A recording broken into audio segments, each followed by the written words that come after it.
Olá, tudo bem, pessoal? Aqui, professor Marcos Mello, FUVEST, segunda fase. No dia que aconteceu a prova, foi na última segunda-feira, eu entrei aqui, nós fizemos, assim que a FUVEST liberou a prova, eu vim aqui, né, eu comentei, mas eu fiz um comentário bem mais amplo, sem mais trabalhando as temáticas que apareceram. E hoje eu voltei para a gente fazer assim de forma mais organizada, item por item. Então, vamos já começar, né? Não sei se você me acompanha aí nas demais mídias. Estou sempre no Instagram, no Facebook, no YouTube, e todos os dias eu posto alguma coisa. Vamos já, então, direto aqui às questões. A primeira delas, eles colocaram uma obra do El Greco, tá? Eu vou até colocar aqui para vocês, porque o pessoal do Instagram, no caso, não tem como, né, visualizar as imagens, mas não vai ser necessário. Inclusive, até nesse dia que eu entrei aqui, eu comentei, né? Eu falei, olha, a FUVEST colocou a obra, mas dava para resolver perfeitamente sem a obra. Você vai perceber isso agora. Olha só. Diz assim, a partir da pintura de El Greco, aí pede para identificar um aspecto religioso característico do Império Espanhol no final do século XVI. Então, você percebe que não precisava da obra, identificar o aspecto religioso característico do Império Espanhol. Né? Então, não precisava. Agora, se a imagem, né, ajudar, melhor ainda. Então, mas o que você teria que colocar aqui? Eles pedem um aspecto religioso. Então, um aspecto religioso seria esse vínculo, né, com o Estado, já que eles estão querendo, né, colocar, associar o Império Espanhol, então seria essa mais interessante de você colocar, não a única, mas a mais interessante, porque aí você, né, porque entre outras coisas, a igreja justificava a origem divina dos reis. Você deve se lembrar disso se você, né, já estudou. Se não estudou, está começando agora, já vamos começar aí por um ponto fundamental de uma característica da igreja, né, no final, como está aí no século XVI, né? Então, vivia-se, por exemplo, a Contra-Reforma, né? É um elemento também poderia ser colocado, né? Enfim, o papel, né, dos jesuítas, inclusive aqui no Brasil, né, também a gente estuda bastante, né? Então, o papel dos jesuítas para catequizar os índios. A B de Bola pedia para identificar e explicar um aspecto social característico do Império Espanhol no final do século XVI. Então, veja, a primeira é o aspecto religioso, a B é o aspecto social. O aspecto social característico era uma sociedade hierarquizada, tanto é que nobreza, né, pessoal? Então tem o conde, o marquês, não é? E o duque, e assim por diante. Então, uma sociedade hierarquizada. Como eles estão pedindo essa associação, né, desse período, se você quisesse colocar, né, que é transportado aqui para a América, né, você tem os chapetones, que eram os espanhóis, né, que vinham administrar as colônias, você tinha os crioulos, que eram os brancos que nasceram na América, ou seja, eram espanhóis, né, de ascendência espanhola, mas que nasceram na América, então eram chamados de crioulos, já tinha portanto, já uma hierarquia aí depois, né, os mestiços, os escravos, os índios, então, resumindo, uma sociedade hierarquizada, tudo bem? Tanto na Espanha quanto, né, nas colônias. Eu estou aqui na frente da questão C, deixa eu tirar um pouquinho. Explique o papel da religião na formulação das justificativas para a colonização da América. Então, o papel da religião é fundamental, não é? Já que, por exemplo, vai se impor essa religião e, portanto, né, ela vai ser, como diz aí, uma justificativa, porque, entre outras coisas, eles tinham, né, se arvoravam nesse argumento de que eles estavam até salvando as pessoas que não conheciam o cristianismo, né? Então, eu tenho um texto do Darcy Ribeiro que eu acho muito bonito, né? América Latina, a Pátria Grande, que ele fala que os jesuítas vieram com suas túnicas negras, suas caras amarradas, ensinar para os índios o que eles nunca tiveram na sua né, civilização né, no seu país, e que os índios tinham até a chegada deles, né? Então, é curioso. Então, tem vários textos, né? Tem aquela carta que fala, né? Eles não têm lei, não têm rei, não têm religião, não tinham as religiões, né, e as instituições europeias, mas tinha, sim, suas religiões, tinha suas instituições, mesmo que né, não colocadas no papel. Mas, pessoal, veja, eu vou querer, assim, tentar aqui não me alongar muito, né, mas dar o recado, que seja consistente, mas, ao mesmo tempo, vocês sabem, né, tem uma limitação de 1 hora no Instagram, então vamos caminhar para a gente resolver toda a prova, né? A 2 tinha um texto, pessoal, que tinha aluno que acho que ficou até na dúvida, será que é isso mesmo? Será que é tão fácil assim? Olha só, o texto dizia assim: a busca da felicidade é ainda mais familiar aos americanos do que devemos cultivar nosso jardim ou é para os franceses. É a frase mais memorável da Declaração da Independência Americana. O clímax retórico da enunciação de Thomas Jefferson dos direitos naturais e da teoria revolucionária, e aí, entre aspas, consideramos como verdades evidentes que todos os homens são iguais e que todo o Criador dotou de certos direitos inalienáveis, entre os quais estão a vida, a liberdade e a busca da felicidade. Fecha aspas. O que Jefferson defendia, entendia por busca da felicidade, frequentemente os analistas do discurso político estabelecem um significado mostrando o que não é dito, tanto quanto o que é dito. E aí, de novo, aspas, vida, liberdade e propriedade, fecha aspas. Foi a fórmula padrão nos debates políticos do mundo de língua inglesa durante os séculos 17 e 18. Se a busca da felicidade deve ser vista como um recurso retórico, seu significado deve fundar-se, né, pelo menos em parte, uma comparação implícita com o direito de propriedade. E aí vem as questões, né? A. Indicar um dos direitos naturais do homem evocados por Thomas Jefferson na Declaração da Independência Americana. Por isso que eu falei, né? O aluno pensa, poxa, será que é isso mesmo? Será que eu estou certo, né? É muito fácil, gente, né? Então, olha, vamos voltar ao texto só para, né, tirar essa dúvida. Vamos. Então, tá lá, gente, claramente, olha, nessa passagem aqui, olha, os direitos à vida, à liberdade, à busca da felicidade, né? Então, bastante simples, né? A B, qual é a relação estabelecida no texto entre busca da felicidade e propriedade? Aí você teria que lembrar que tanto, né, a Revolução Americana quanto a Revolução Francesa, a 100 anos antes, né, arredondando os números, lá na Revolução Gloriosa na Inglaterra, sempre pautado nessa ideia de que a propriedade é um direito natural do homem. E se você está buscando esses direitos naturais, está intrínseco que você está, né, em busca da felicidade. Então, por ser um conceito burguês, não é? Como, né, eu falei, é a afirmação da burguesia ao poder. Então, essa seria a resposta, certo?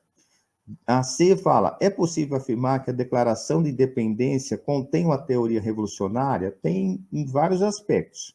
Por exemplo, primeiro, olha, gente, Declaração de Independência, isso já é revolucionário para os colonos, estão se libertando da metrópole, né? Então, como eles estão, no caso, né, também vivendo aquele contexto, aquela transição, veja, vamos pensar em datas. 1776 é a Declaração, né, de Independência dos Estados Unidos. 1789 é a Revolução Francesa. Então, a independência dos Estados Unidos coloca em prática alguns princípios que nem na própria França havia colocado, né? Divisão dos poderes, criação de uma república. Então, tudo isso é revolucionário. Tudo bem? Bom, então, pessoal, como eu disse, essa é uma questão muito tranquila. Eu acho que o aluno, né, que estudou, com certeza você estudou direitinho, é uma questão muito, né, eu acho, tranquila para ser resolvida. A questão 3, eles colocaram uma imagem do Monteiro Lobato, né? E ele diz assim, Jeca, por que não trabalhas? E aí é uma figura, né, de um camponês, né, um trabalhador rural, e aí vem, é uma propaganda, na verdade, né, não vou ler aqui literalmente, não é necessário, eu vou puxar aqui um pouquinho, ó, o pessoal do Instagram não tem a possibilidade da imagem, mas Facebook e YouTube sim, tudo bem? Então, ali é sobre o amarelão, né? Ele está com a doença, o amarelão, e tem uma propaganda de um remédio, tá? Anquilostomina fontora, tudo bem? E aí vamos ao o que se questionou. Olha só, o material publicitário aparece em 1935. Então, ó, essa data também é interessante, pessoal, né? Não é fundamental, mas é interessante. Porque aí você já vai lembrar, poxa, 1935, o Brasil ainda tinha uma população, né, muito rural, concentrada no campo. Então, olha, 35, nas páginas do Almanac Fontoura, distribuído gratuitamente nas farmácias e que reunia curiosidades e informações. A partir da leitura da propaganda, responda qual é o tema da propaganda. O tema da propaganda é a doença, certo? E uma suposta cura para ela. Né? Então, você podia, né, responder isso daí, também pura e simplesmente, tá? B. Quem é o Jeca Tatu e que categoria social ele representa? Jeca Tatu é um personagem, né, criado pelo Monteiro Lobato, e a categoria social que ele representa são os trabalhadores do campo, né, os camponeses no Brasil. Também, né, eu acredito que bastante simples, né? E C. Apontar as razões para o emprego do personagem Jeca Tatu na propaganda. Olha, de duas razões. Uma delas é que, na época, o Monteiro Lobato, até hoje faz sucesso, mas naquela época mais ainda, estava mais em evidência, era uma figura, assim, né, bastante conhecida, portanto, passa credibilidade.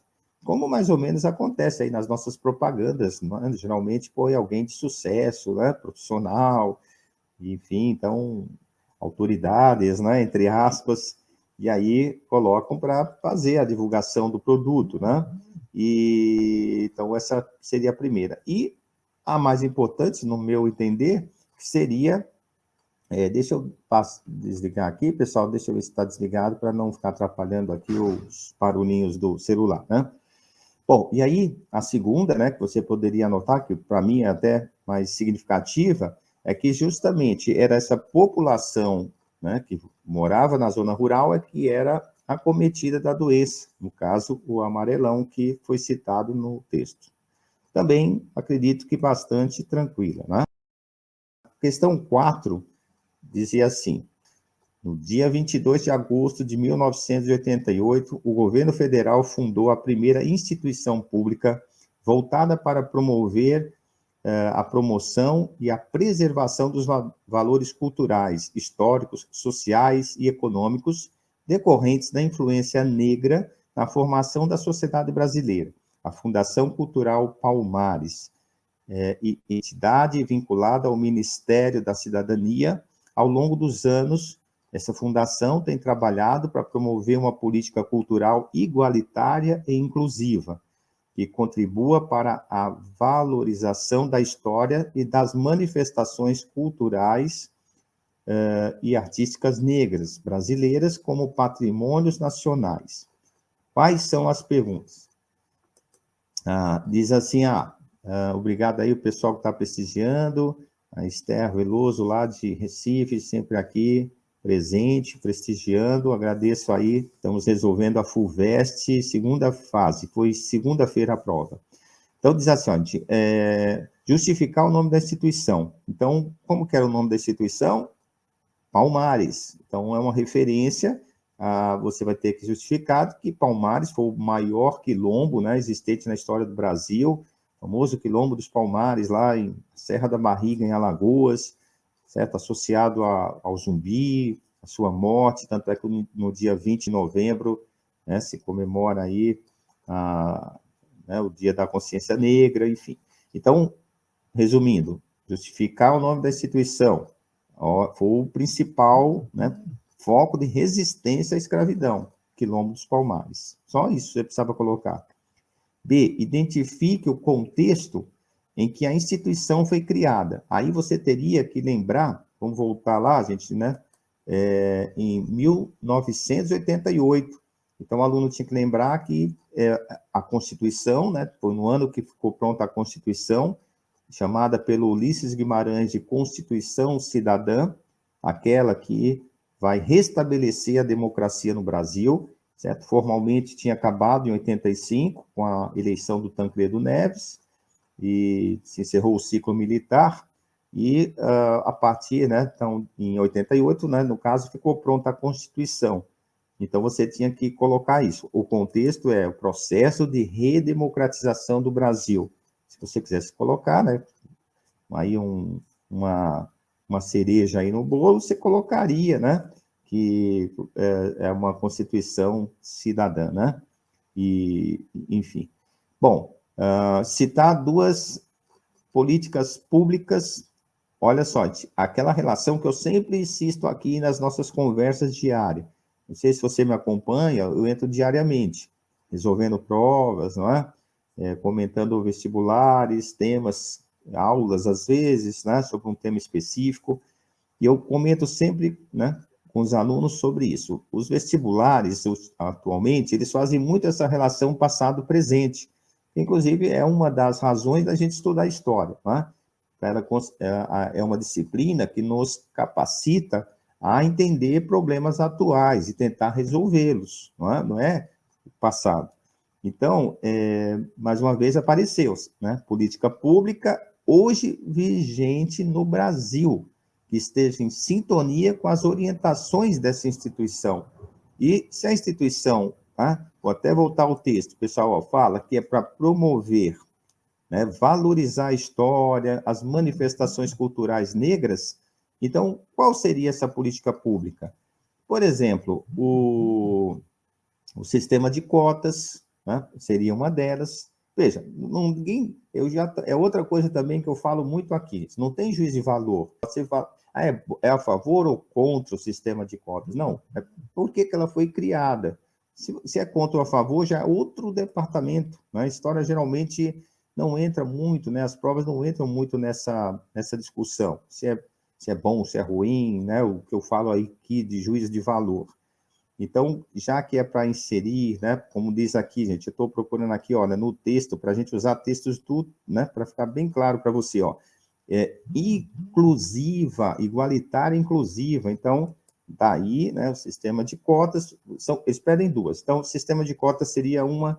Pessoal, o ensino de África, e diz respeito bem aos historiadores, né, ou seja, os estudos africanos tornou obrigatório a partir, né, de 2010, se não me fala a memória. Enfim, então, que eu falo sempre aos alunos, já se estudava a África, porque quando se estuda o Egito está na África, não é? Mas uma disciplina, quando se cria, né, essa obrigatoriedade, abre um espaço, né, para essa discussão mais profunda, mais contundente. Então, se fala da África, quando se fala, né, da escravidão, por exemplo. Então, é que eu falava para os alunos, a gente está falando de escravo, né, na verdade, da África muito. Roma e Cartago. Cartago ficava no norte da África, né? A gente já fala, mas, como eu disse, abre-se esse espaço para essa inclusão que a questão pediu. Então, já tínhamos as duas, né? Então, o sistema de cotas e a obrigatoriedade dos estudos africanos no ensino médio. E você poderia também, se você vai prestar direito, está mais, né, aí familiarizado com esse universo, as leis antirracistas, certo? O racismo como crime inafiançável. Então, são todas medidas, como diz aí, né, política pública, que vem no sentido, né, em sintonia com as orientações da instituição, que foi o caso. Tudo bem? Pessoal, vamos agora para a quinta questão. São 6, tá? Mais uma vez, um texto diz assim, olha, à medida que a construção prosseguia, Rondon iniciava a segunda fase do seu projeto, a crucial exploração das terras da Bacia Amazônica, onde hoje está situado o estado de Rondônia. Né?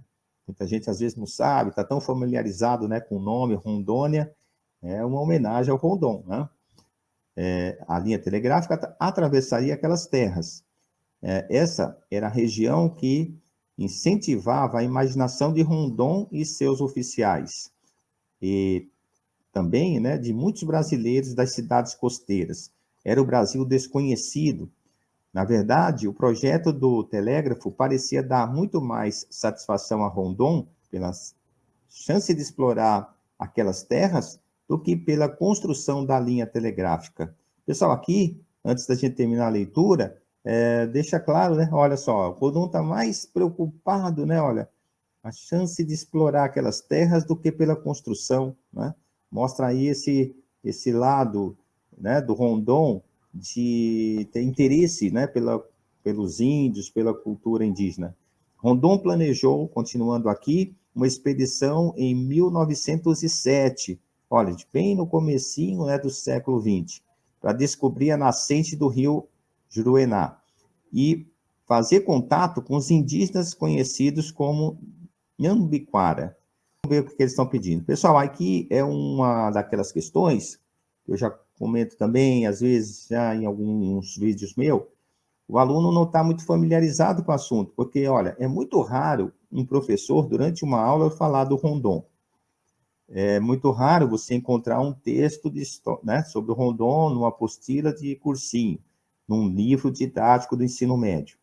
Mas aí o aluno vai usar todo aquele, né, conhecimento que ele tem durante o ensino médio, geografia e tudo, e responder, indique qual a importância da expansão da linha telegráfica no Brasil. Pessoal, qual seria a importância de uma linha telegráfica? Não é?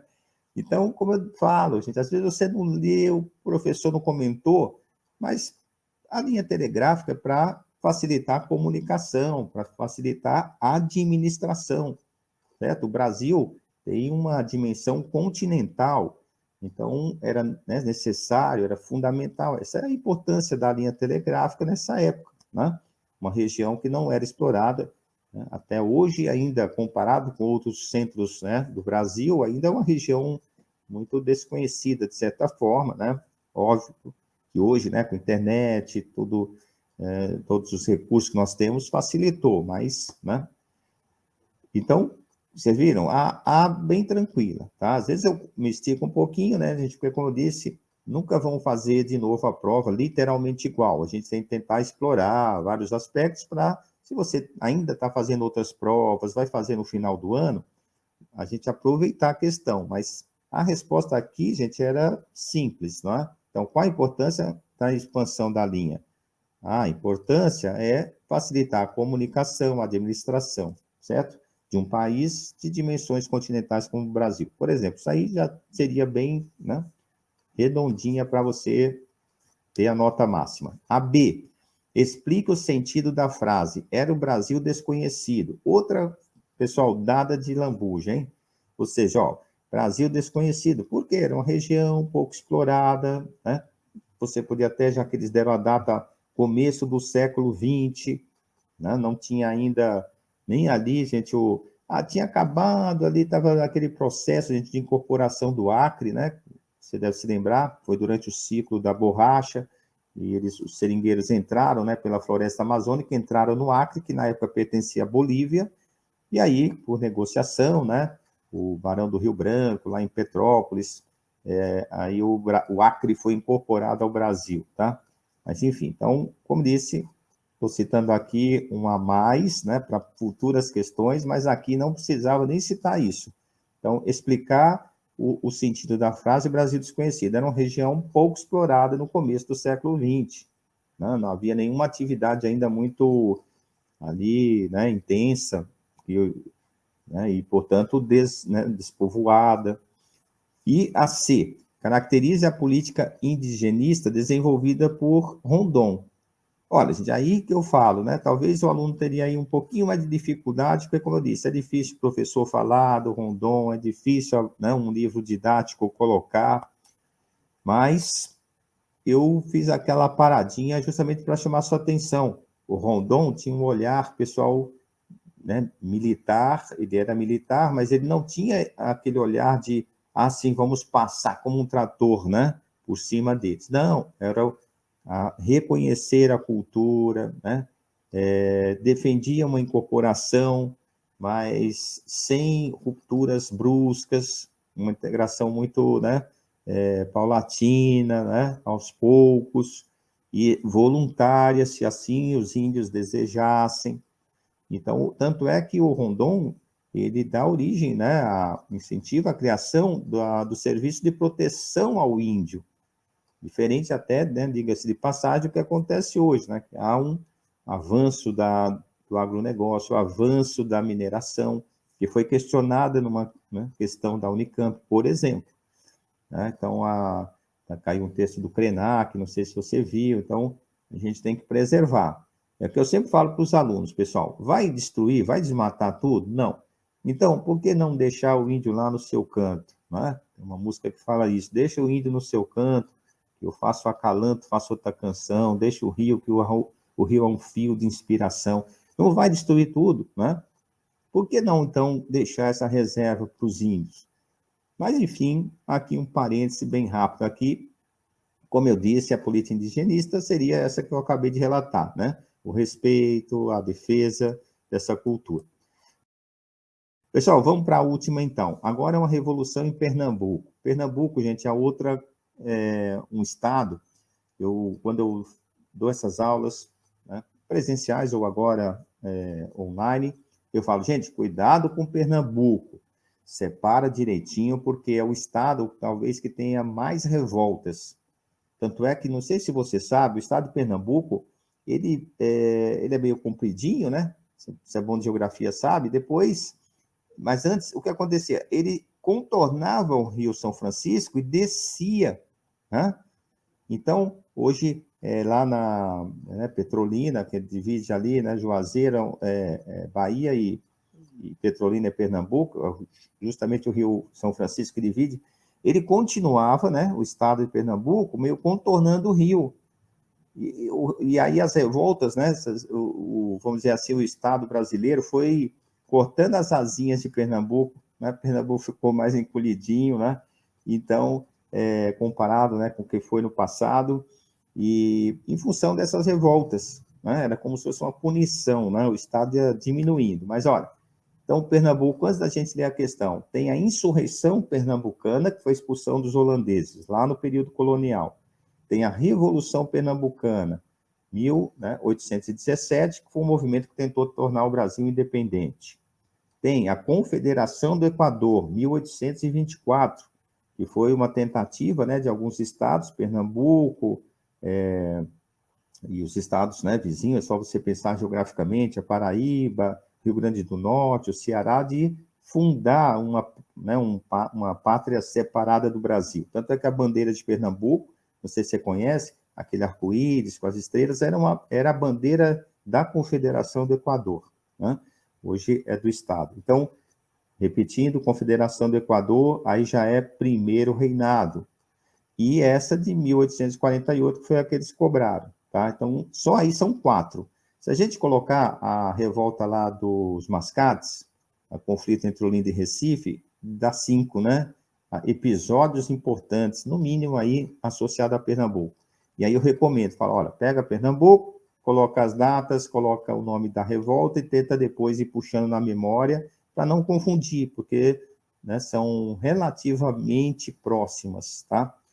Principalmente, né, a Revolução Pernambucana e a Confederação do Equador. Mas vamos lá. No dia 1º de janeiro, pessoal, já começou o ano estourando a Revolução, né? Então, no dia 1º de janeiro de 1849, foi divulgado na imprensa pernambucana o Manifesto ao Mundo, escrito por Borges da Fonseca, que apresentava as seguintes reivindicações.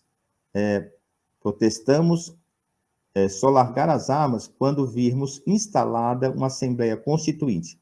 Essa Assembleia deve realizar os seguintes princípios: voto livre e universal do povo brasileiro, são 10 itens, pessoal, plena e absoluta liberdade de comunicar os pensamentos por meio da imprensa, O trabalho como garantia de vida para o cidadão brasileiro. 4, o comércio de retalho só para o cidadão brasileiro. 5, inteira e efetiva independência dos poderes.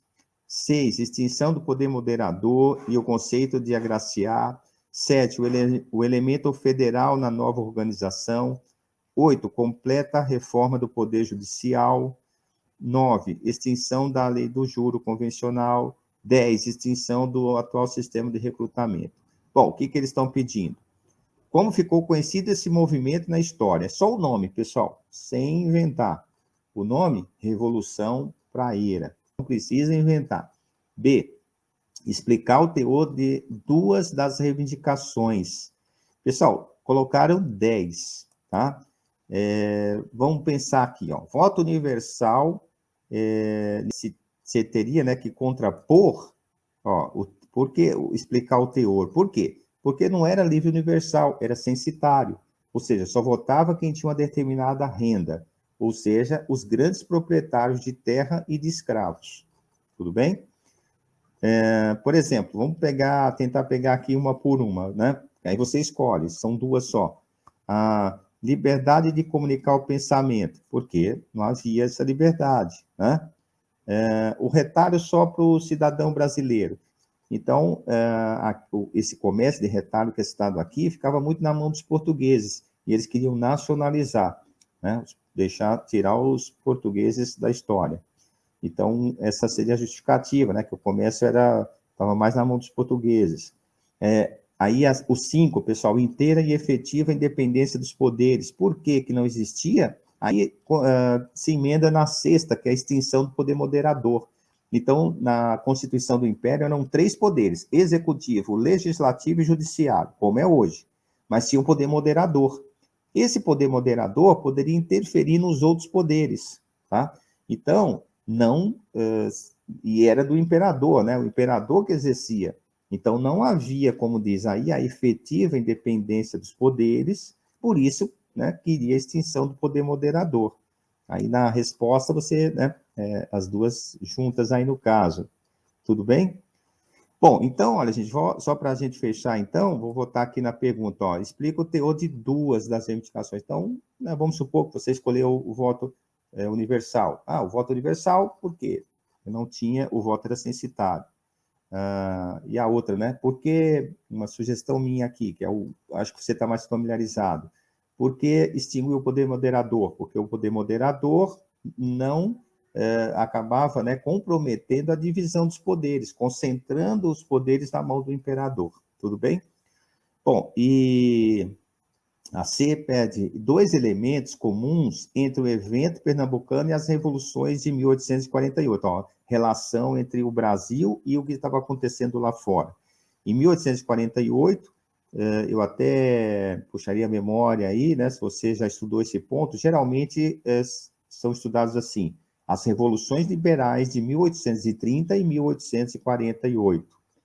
Essas revoluções liberais, como diz o nome, eram revoluções na Europa que estavam enterrando, história é difícil falar, né, de vez e definitivamente, mas, enfim, estava encerrando aquele ciclo realmente do absolutismo da monarquia.